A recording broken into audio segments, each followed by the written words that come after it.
If we've got a lot of salespeople in the room, you probably enjoy watching the occasional sales movie. Just by random feedback, can you give me some of your favorite sales movies of all time? Boiler Room. Boiler Room, good one. Boiler Room, boy, yeah, that's all about sales. I think that was on HBO the other day. When that's on, it's like, kids, put yourself to bed. Boiler Room, good one. What else? Wolf of Wall Street, yeah, that's definitely a sales movie. Tommy Boy. Tommy Boy. We often forget about Tommy Boy, don't we? Tommy like we, right? Good one. That's definitely a sales movie. Moneyball. Moneyball, good one. Keep going. Planes, Trains, and Automobiles. Planes, Trains, and Automobiles. Shower curtain ring salesman, right? Very good. What'd you say? Wall Street. What are some of these things that all these movies have in common outside of the fact that they're fantastic? Don't do this, don't do this, don't do this, don't do this. Well, what am I supposed to do? Perfect segue, because that's where we start transitioning into this part now. This is what I call my top 5 tips.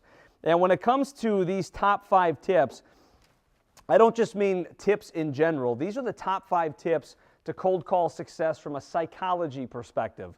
And again, like I said before, I'll say it again. By psychology, I don't mean brainwashing. By psychology, I don't mean lying or gimmicky or playing mind tricks on anybody. I just mean, how are they receiving it? How is the call sounding?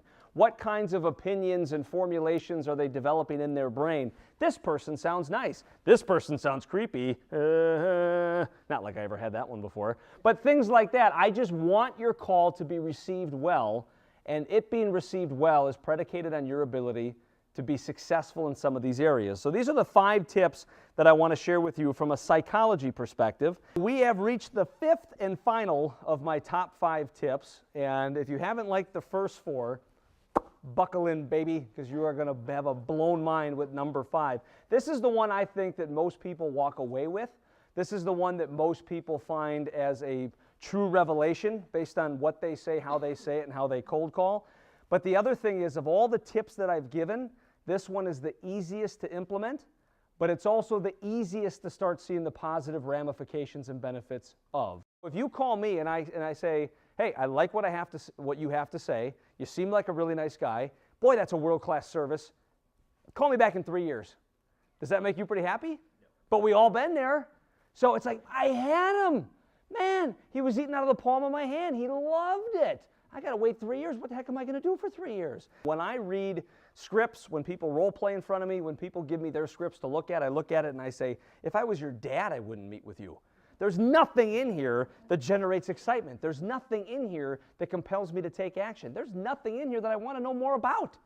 So at the end of the day, piquing curiosity just means generating interest. What are you going to say to get this individual or organization to want to meet with you? What are you going to say to leave them wanting more? And have you guys heard that the mark of a good storyteller is? Have you heard that phrase? How does it go? The mark of a good storyteller is to always leave them wanting more. That's it. So I could sit here and I could say, hey, the ultimate secret to cold call success is, gotta go. See you next week. You guys would all buy tickets on the way out, right? Leave them wanting more.